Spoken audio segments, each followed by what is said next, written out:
Klara waited one night before she followed him. She spent that night in her attic, watching the street from her window, waiting for the dark figure to pass below. He came after midnight, walking the same streets, Tunovska, Nerudova, Karmelitska, around the church of St. Nicholas, down to the river and back. He moved like a man who had walked the same route so many times that his feet no longer consulted his mind, the route of a guardian, or a predator learning the territory. The next night she followed him. She kept her distance, 3 street lengths, close enough to track his silhouette against the lamplight, far enough that she could run if she needed to. For the first hour, Viktor simply walked. He paused at certain corners. He listened to sounds she could not hear. He placed his hand on walls, on door frames, on the iron gates of gardens, as if reading the city through his fingertips. It was tender, in a way she had not expected. A man touching the body of a city he had loved for longer than anyone alive could remember. Then, near 1 a.m, everything changed. They were on a narrow stretch of Karmelitska, near the Church of Our Lady beneath the chain, the oldest church on Malá Strana, built by the Knights of Malta in the 12th century, centuries before the Habsburgs, centuries before the Hussites, centuries before any of the things that Viktor had survived. A woman was walking ahead of them, a servant perhaps, returning late from a household on Hradčany, alone, her footsteps quick on the cobblestones. Viktor stopped. His hand was on the church wall, and then the change moved through him. Not the way a person shifts their weight, something deeper. His shoulders squared, his chin dropped, his fingers curled off the stone. He took a step toward the woman, then another. His gait was different now, longer, lower, the walk of something that did not need to breathe. The third step was faster. Klara felt the air change around her, the pressure on the skin of her neck, the certainty that the thing moving ahead of her was not Viktor anymore. She did not think. She ran. 5 strides closed the distance, and she seized his arm with both hands and pulled. "Viktor!" His arm was rigid beneath her grip, cold as river stone. The muscles did not feel like human muscles. They felt like cables pulled taut under the skin. He did not turn. His eyes were fixed on the woman ahead, and in the lamplight, those eyes reflected light, the way an animal's eyes reflect light. 2 small burning points.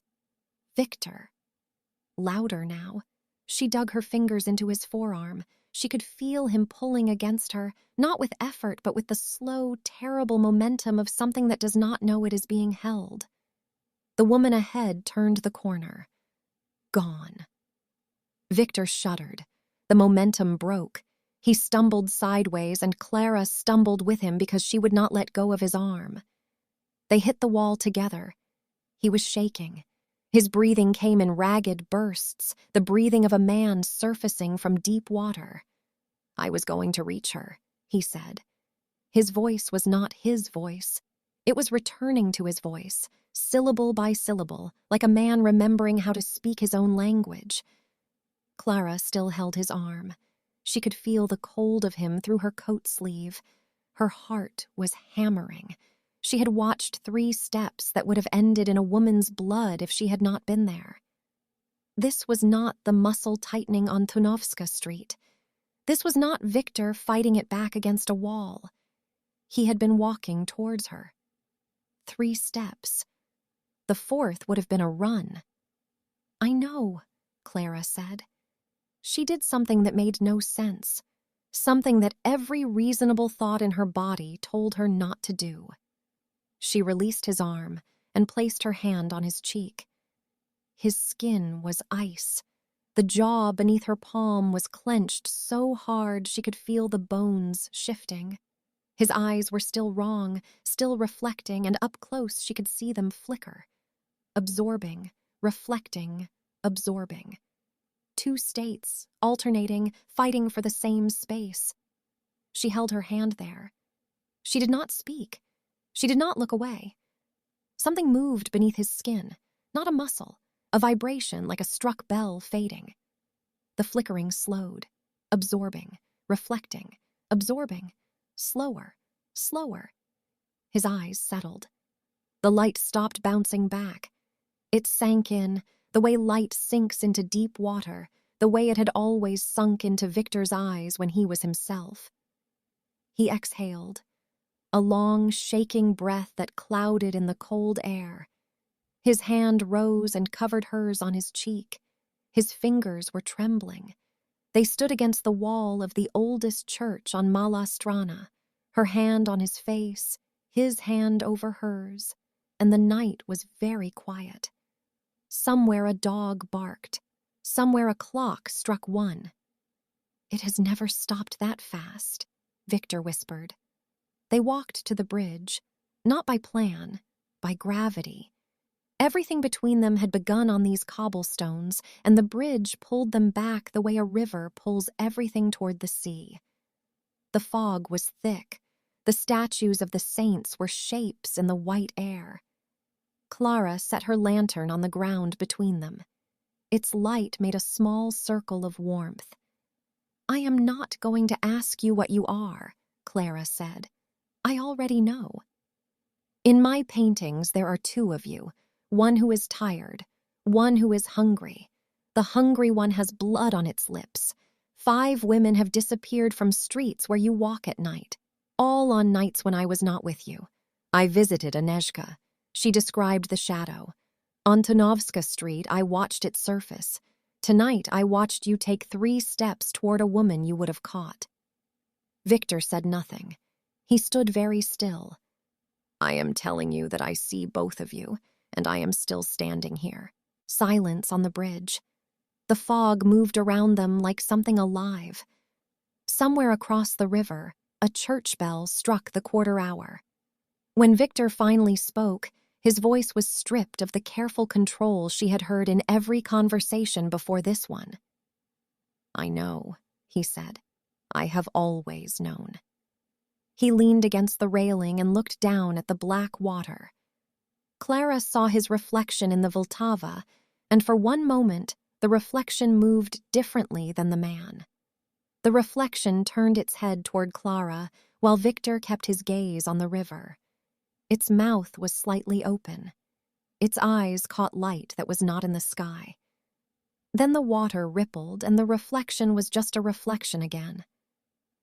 "I remember a night in 1680, Viktor said. "Pain, waking and being something different. Since then, I have been 2 things, one that walks, one that hunts." He turned to face her. "I do not remember the attacks. I wake in places I did not choose. I taste blood I did not drink. And every morning for 131 years, I told myself a story about why." He stopped himself. Klara saw his jaw tighten, the old habit of turning confession into careful speech. She waited. "None of it was true," he said. "There is no ancient bargain. There is only me, and the thing I become." "Why me?" Klara asked. "Why does it stop when I am near?" Viktor looked at her for a long time. When he spoke, his words were slower, careful. Each one chosen the way a man chooses his footing on ice. "No one has ever said the words you said on this bridge, not because they could not see, because they chose not to look. You looked, and the thing inside me cannot survive being seen." His hand rose from the railing, slowly. His fingers stopped an inch from her face. She could feel the cold radiating from them.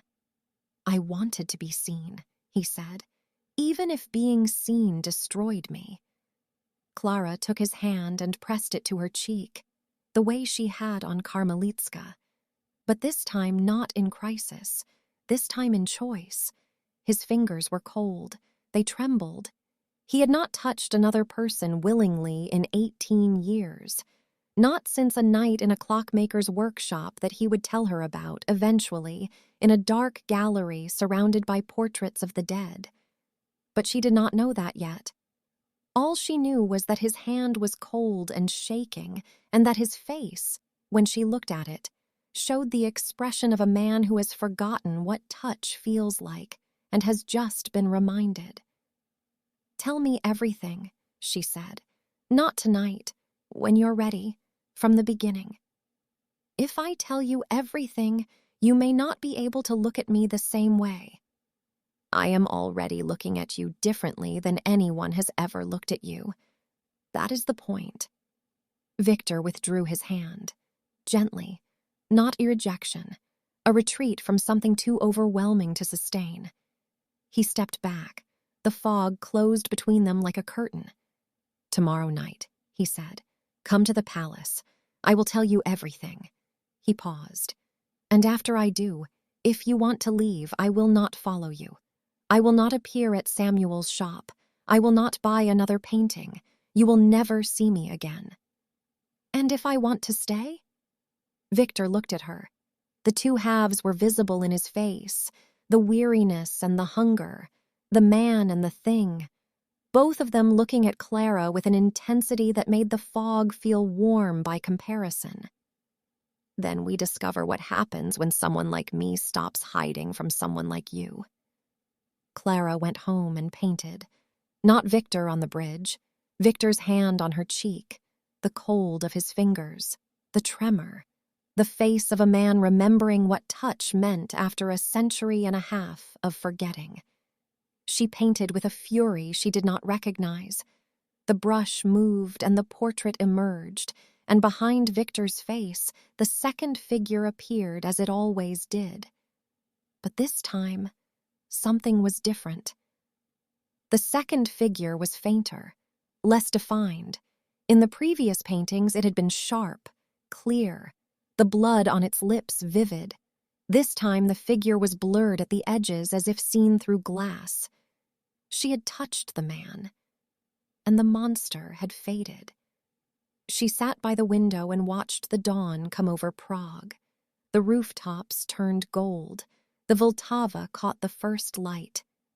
Somewhere her father's clocks chimed 6 in the morning. Tomorrow night she would go to the Chernin Palace. Viktor would tell her everything, and she would paint what she heard, not to reveal, to press, to push the truth so hard against the lie that the lie could not stand. She did not know if it would work. She did not know what the cost would be. She only knew that she had touched a man who had not been touched in 18 years, and his monster had flinched, and that was enough to keep her walking toward the dark. If this story stayed with you, leave a like and subscribe to Immortal Hearts. Then tell me in the comments, what captivated you most, and where and in which year should the next story unfold?